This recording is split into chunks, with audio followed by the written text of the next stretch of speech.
You're listening to the Shout Podcast, the official health and well-being podcast from the Firefighters Charity. Hello and welcome to another episode of Shout Podcast from the Firefighters Charity. I'm your host, Kim Robson, and this week we'll be guiding you through an array of content to help you get to grips with the latest lockdown guidance. Because let's be honest, we've all found it a bit confusing. 2 metres, then 1 metre plus, quarantine, no quarantine, local lockdowns, pubs and restaurants reopening, but schools staying closed. It's almost been too much to keep track of over the last few weeks. So it's hardly surprising that for many of us, after months in lockdown with very little social interaction, other than those we live with, the easing of lockdown restrictions and the return to an altered reality where mask wearing and social distancing is the norm is a cause for real anxiety. Thankfully, the Firefighters Charity's Wellness and Behaviour Change Coach, Sally Walker, joins us this week to offer some welcome advice on how to deal with our changing lives in the wake of the coronavirus pandemic. I also spoke earlier this week to two of the charity's senior exercise therapists, Rachel Reese and Kelly Brown, to talk about the physical challenges many of us may be facing following months in lockdown. From a drop in our fitness levels to an increase in our drinking and snacking, Rachel and Kelly tell us how we can get back into healthy ways now that we are less restricted to our homes. And after the charity launched an urgent fundraising appeal last week to help it bridge the £200,000 a month shortfall in its income caused by the pandemic, Sophie Pearce spoke to Essex Fire and Rescue Services' Martin Chester to find out why being a regular donor to the charity is so important to him. From being unable to walk to walking 10k or cross-training every day in July, Martin has overcome an arterial problem in his leg with help from the charity to get back on his feet. Today, with his fundraising challenge now well underway, it's fascinating to hear how he's pushing himself to raise funds and why he feels everyone should answer the charity's urgent appeal. Later on, as usual, we'll cram in as many of your fundraising and heroic achievements as possible in Thank You Too. And don't forget, you can get involved in Shout Podcast by sharing your stories, telling us what you want to know, and sharing your good news. Just go to firefighterscharity.org.uk/Shout Podcast. So to kick off this, the 4th episode of Shout Podcast, here's Sally Walker to help us get to grips with this ever-changing world of ours. If you're feeling anxious about lockdown easing, you're not alone. Maybe a member of your family has been shielding and you're nervous or fearful about them going back out into the world. Perhaps you're concerned about a second spike and what that might mean for your community. Or maybe you're looking forward to getting back to a new normal with your routine, but have some natural concerns and reservations. Whether you're returning to work from furlough, still waiting to come back, or have been working all the way through lockdown, it's natural that the lifting restrictions may lead to feeling mixed emotions. Knowing there are significant changes to working, shopping and leisure environments can naturally provoke an anxiety response. Anxiety is caused by being faced with new, unpredictable or uncertain situations. And when you consider that our current COVID world ticks all those boxes, it's perfectly reasonable to experience such feelings. When we get anxious, stress hormones such as adrenaline and cortisol enter our system as part of our fight, flight or freeze response. It's this physiological response that causes many of the symptoms of stress and anxiety to happen subconsciously. This is not our fault, it's just the way our nervous system functions, which can lead to very unpleasant sensations or thought processes. You may have a whole list of worries. Worried you could be increasing your risk of exposure to the coronavirus. Worries about your mental health as you adapt to a changed environment or working practices. Or maybe just worried that old work stresses pre-lockdown will have followed you into this new chapter. So what can we do about it? Well, it can be really helpful to work out if your worries are normal or excessive. For that, it can be useful to imagine a sliding scale. At one end, you have normal levels of worry, which can be useful in supporting us to find solutions to problems. And at the other end, you have excessive worry. And by that, I mean worry that has a negative impact on your daily life. Take just one of your worries and consider where it sits on this scale. How much is it dominating your thoughts right now? Is it useful to you? Can you do anything about it? Have you got evidence to back up the worry? If you're worrying more than normal, you may benefit from trying new techniques to manage these worries or concerns to support your well-being. So first of all, cut yourself some slack. These are challenging times we find ourselves in. It's in our nature to prefer to have a blueprint for situations so we can know exactly what to expect. But we don't have that at the moment. We're in uncharted territory right now. This is difficult because we're having to adapt and learn as we go. So give yourself permission to acknowledge how you feel and try not to judge yourself. Being kinder to ourselves can really help lower our stress response and support us to manage our worries and concerns. Also, try to limit things that might trigger excess worry. Gather information from reliable sources and people you trust, rather than endlessly watching the news or scrolling on social media, where facts can often get lost in opinion or stories that sensationalize. If it's important to you to gather information to help you cope, pick your sources carefully. Look at statistics for your local authority or the NHS, as these should be much more reliable. Talking about how you feel can also help. Share your worries with someone impartial you trust, who will not try to bear the burden for you. This might be a work colleague you're close to, who may have similar feelings to you. Often, just by voicing our worries to another person, we can begin to find ways to cope with them. Allocating yourself dedicated worry time can also be useful. This might sound like an odd suggestion, but bear with me. If you're worrying excessively, look at setting aside a specific daily time when you give yourself permission to express your concerns for a limited period of time, and ideally not just before you go to bed. Try writing down your concerns and then reading them back. This may help you work out where they sit on that scale, whether they're real problem worries or hypothetical. If it's real, taking time to work out a solution may help. If it's hypothetical and based on an endless list of what-ifs, looking at the facts may alleviate some of the concerns. A lot of this worry can be parked for a while, as it's unlikely to impact in the immediate future, if at all. Seek reassurance where possible. Employers are taking every precaution to make working environments as safe as possible. So if you're worried about returning to work, try finding out what they are. They may include one-way systems, socially distanced desks, hand sanitizer stations, or limited numbers at any time. It's likely you'll be told about all of these measures before you go back to work, but if you're unsure, find the appropriate person to ask. The safety of you and your colleagues is highly valued. You could also experiment with relaxation techniques. As I've mentioned, your body releases stress hormones that are designed to provoke a response, so take steps to calm your mind and body. This will also have the added bonus of helping you sleep, which is so important for our well-being. We've created some guided relaxation sessions which you can find on our website at firefighters.org.uk/relax.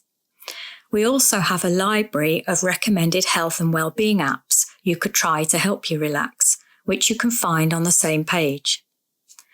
NHS's Every Mind Matters website also has some useful resources, and psychologytools.com has a helpful free guide to living with worry and anxiety amidst global uncertainty. It's full of useful information, worksheets and resources, so I'd really recommend you have a look if you can. Whatever your worries are, know that you're not alone. If you're struggling to cope, let us help. We have our team on hand to support you. Don't suffer in silence. Call our support line on 0800 389 8820 or make an enquiry online at firefighters.charity.org.uk/support. Cast your minds back to March.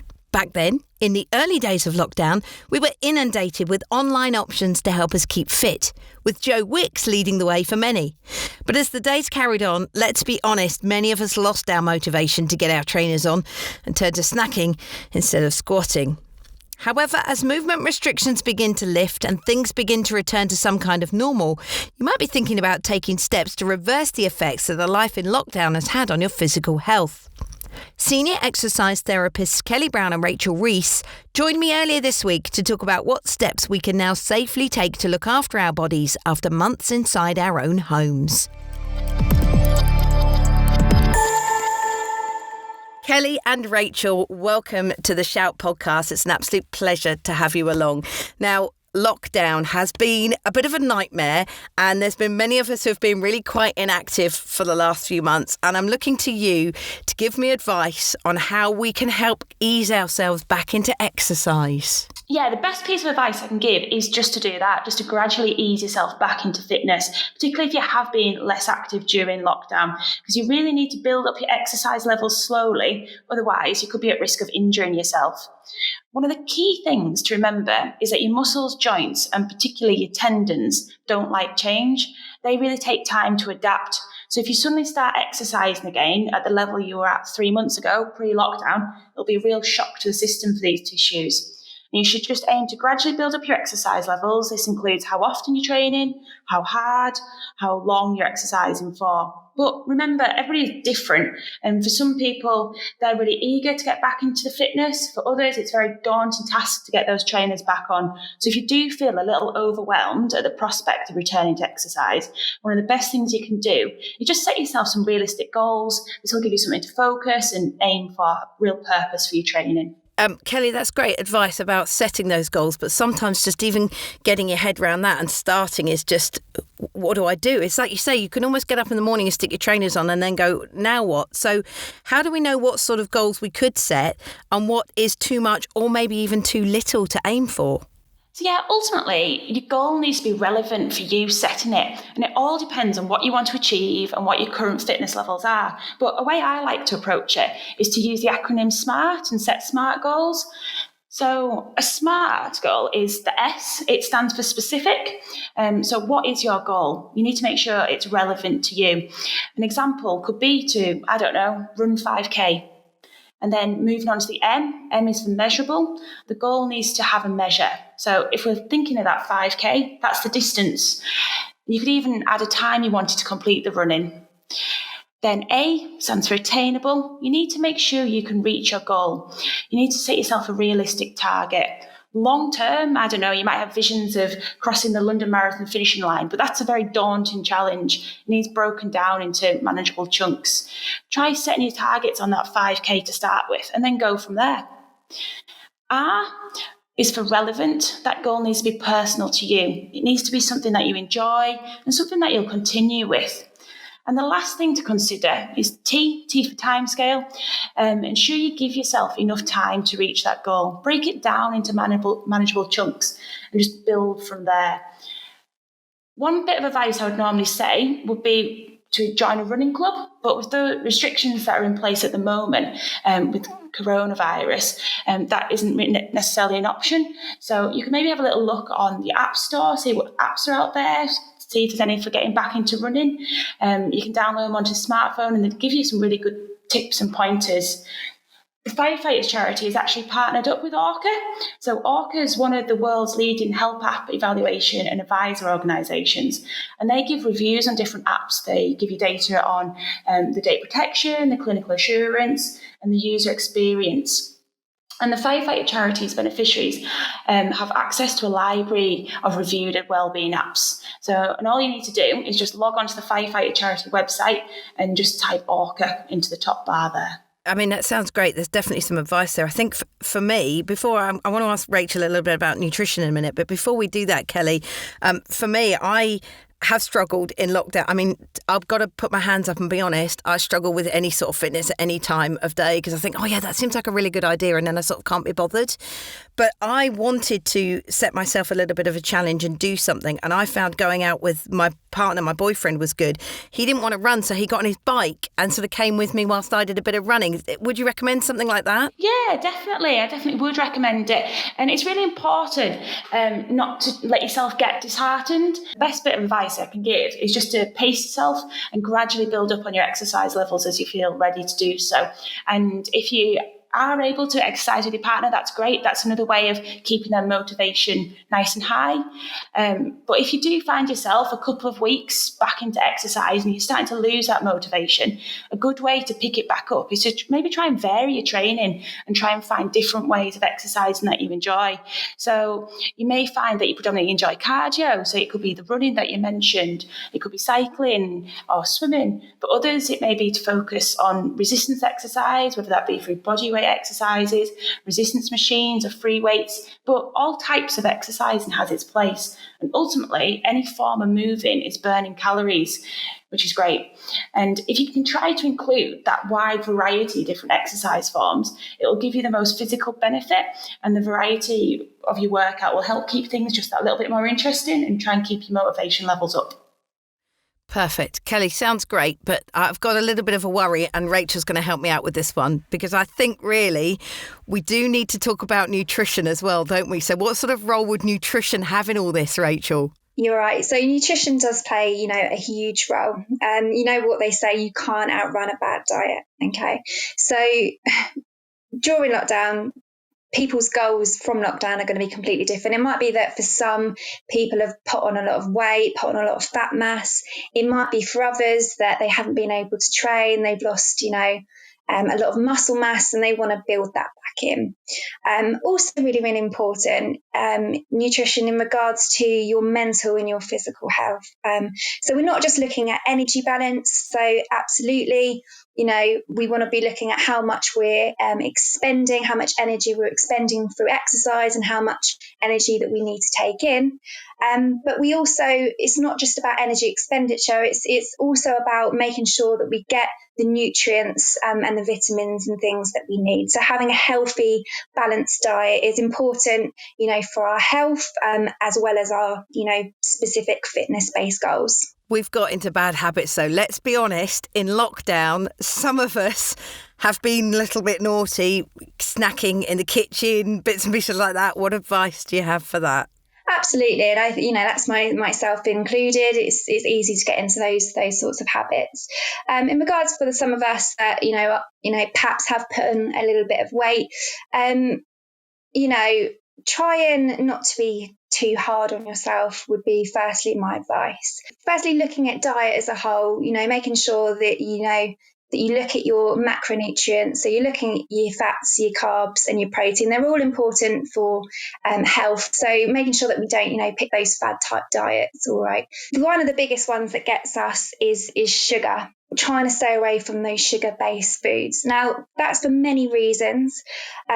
Sugar can make us feel lethargic, and when we get those low dips in energy, we want more sugary type stuff. All right. So it's quite important that we understand the role of sugar in the diet.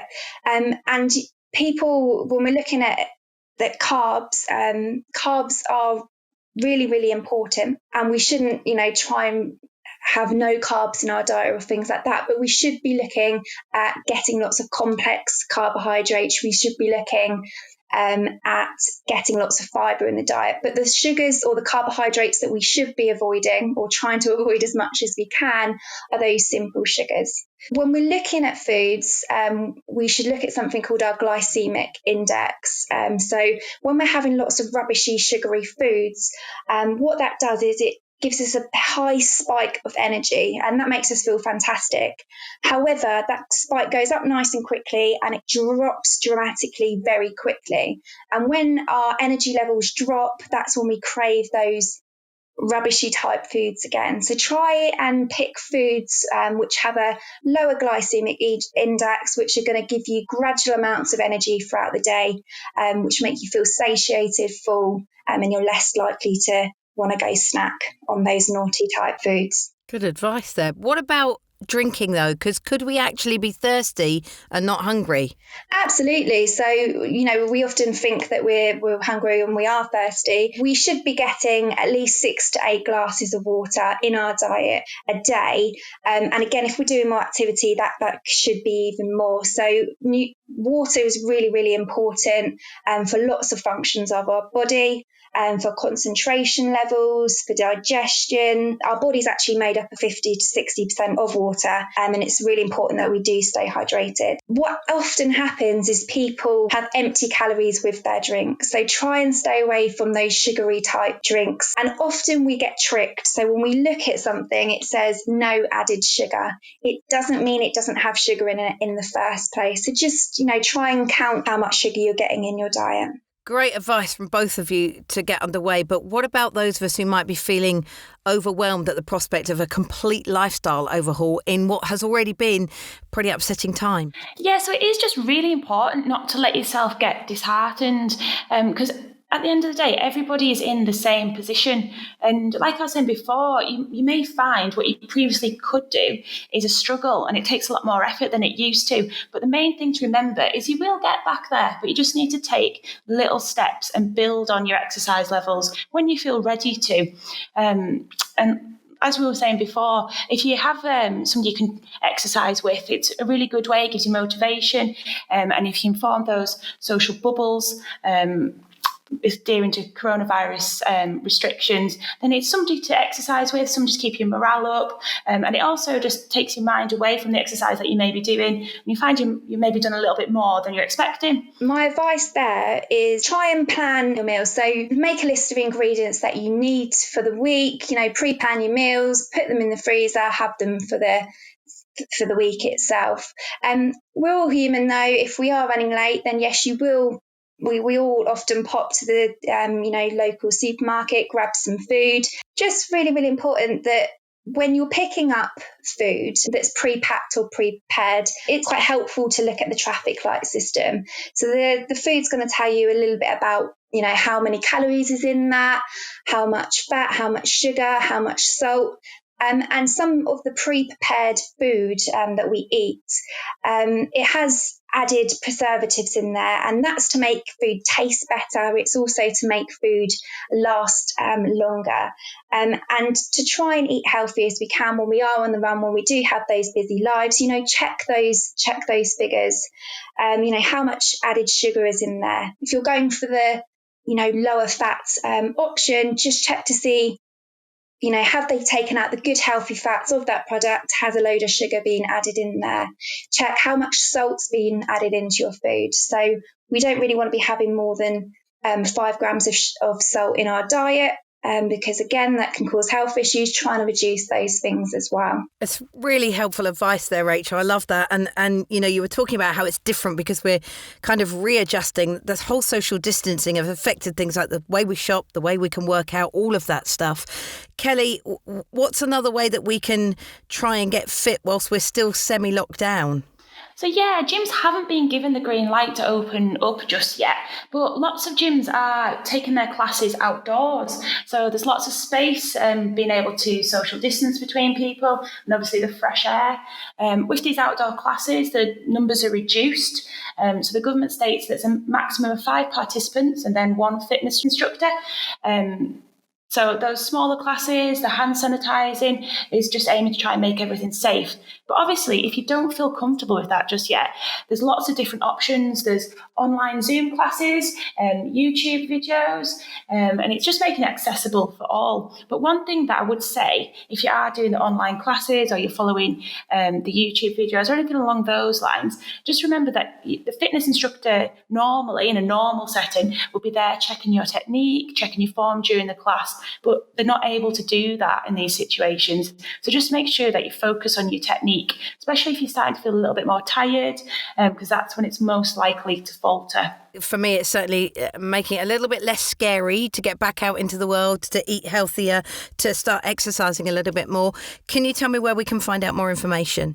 We've got plenty of content on the actual charity's webpage in regard to all sorts of things, health and wellbeing. So you can find those sorts of articles under the latest section.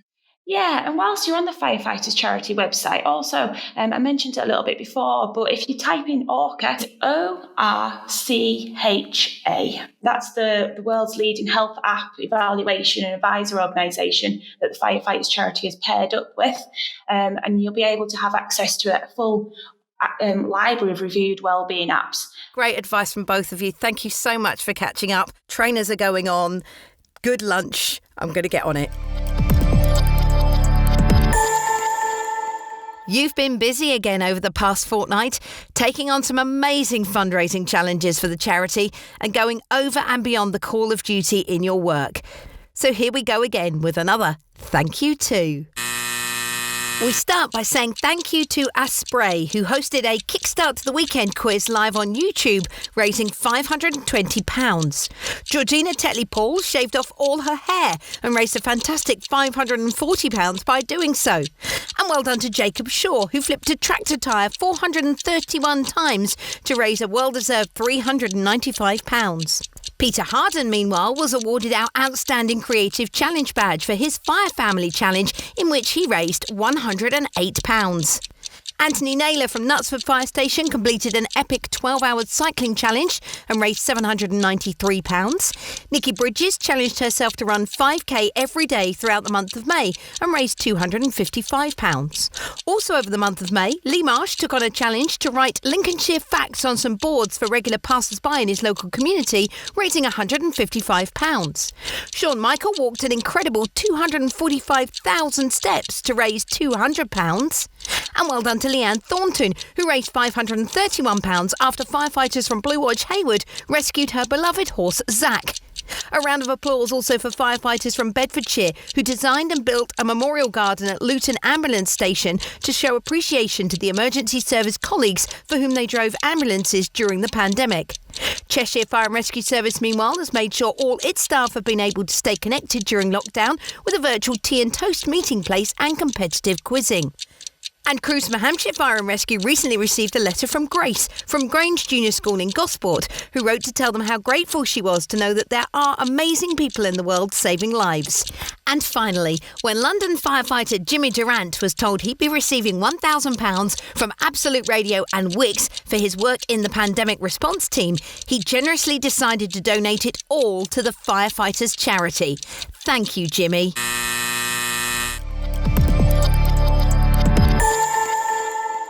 Your incredible fundraising efforts are appreciated so much by the charity, especially given the devastating impact that the coronavirus pandemic has had on its finances.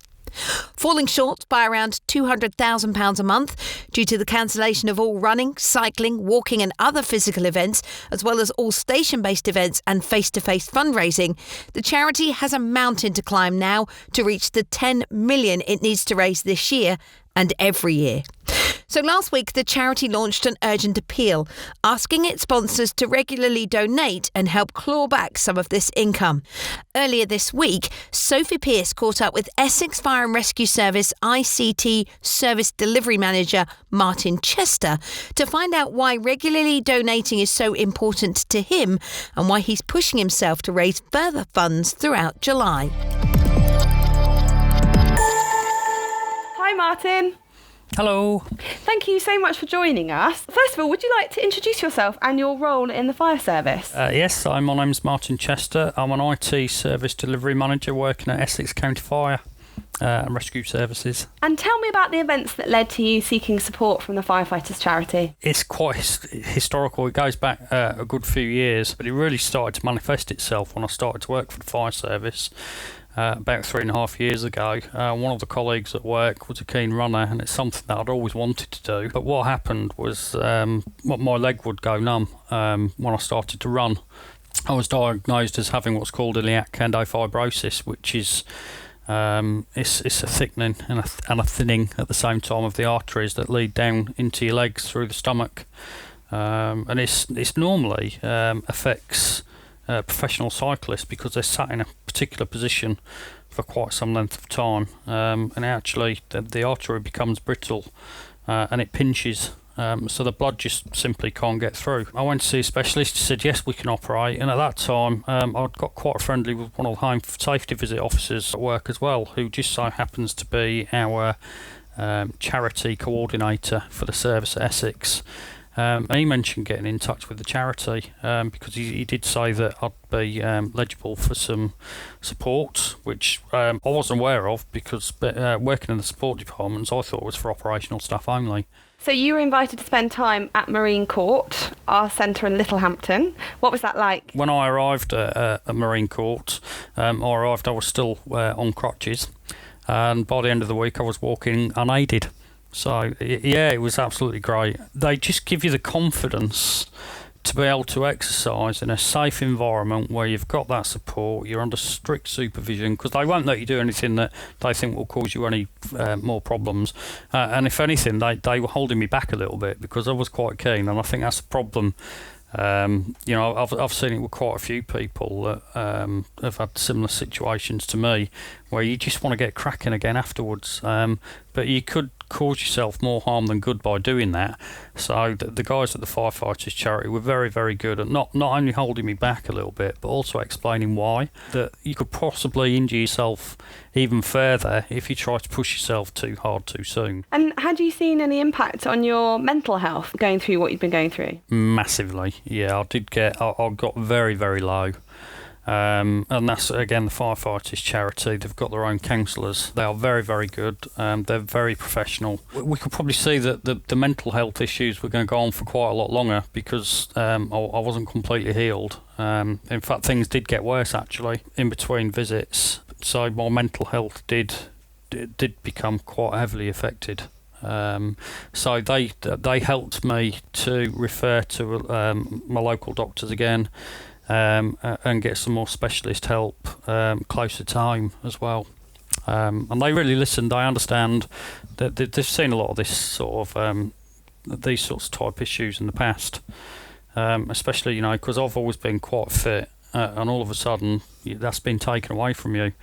And one of the things that's always kept mental health in check for me is the fact that I could exercise, and all of a sudden that gone. You continue to receive support and be in contact with the charity throughout lockdown. You're still in touch with the Marine Court now, is that right? Yeah, because due to the issues I had, I couldn't really start exercising properly for about 3 months. So I went back to some more treatment where I could get in the hydrotherapy pool. It really helped with my mobility. We did some measurements when I went in the second week to see how far I could stretch certain areas, and the difference was amazing. I could stretch an awful lot further by the end of that week than I could at the beginning of the week. So my mobility had improved, but unfortunately I was still getting symptoms, which is when I decided that I needed to get back in touch with my consultant, and that was at the beginning of lockdown. And that worried me because I was worried that some of the exercises I was doing might have been exasperating the situation. So I got in touch with a charity, and within a day or two they'd give me a call back and give me some advice on some more exercises. One of the things that they did for me was, and they do for everybody, they give you specific exercises relevant to your injury, so they're tailored to you individually. And I mentioned, I gave them a call during lockdown and told them that my symptoms were getting worse again, and what should I be doing. And they gave me some new specific exercises based on my ongoing symptoms. There's an app that you can use, that they recommend, and they simply push all the exercises down through to the app on your phone. So you've got them all on your phone, and you record them every day, or as long as as often as you want to carry out the exercises. You can just keep recording your progress on there, and that's another way for them to keep an eye on me as well, to make sure that I'm not overdoing things. And so a few weeks ago you couldn't walk still, and yet now you are a few days into an amazing fundraising challenge, considering that fact. Can you tell me about that? Yeah. Well, the hospital just told me to start exercising. So I thought I'm not going to overdo it. I'd spoke to the charity, and we discussed about what I should or shouldn't be doing, not to take it too hard too soon, and all this sort of stuff. And one of the things that I've always liked to do is, if I can't run, I like to go on the cross trainer. And I was on the cross trainer one morning. I thought, well, I've got to get my fitness up. I've got to do it gently.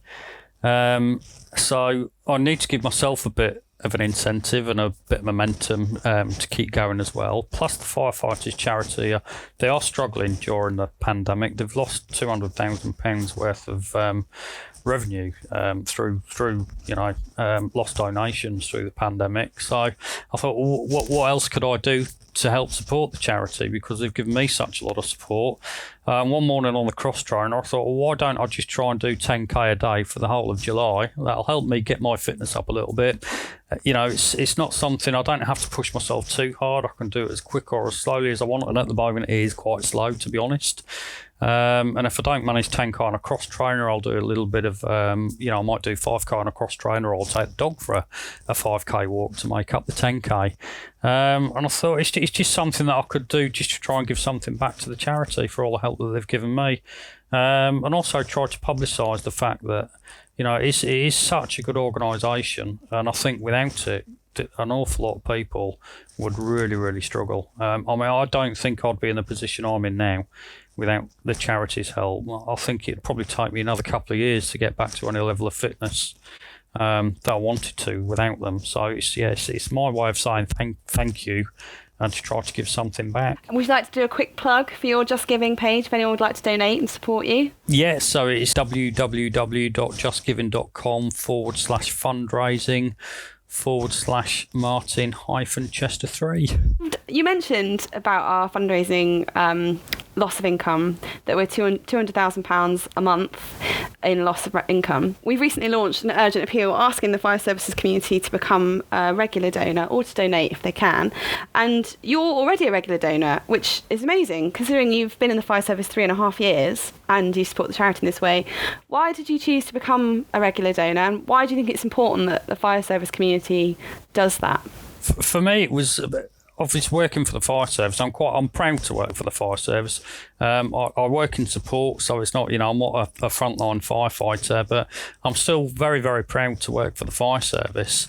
And I'm quite passionate about what we do.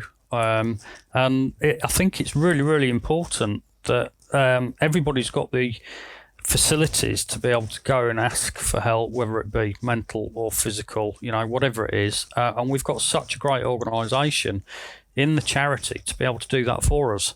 And I think it'd be such a shame. It really would. It'd be devastating to the fire service if we lost the charity.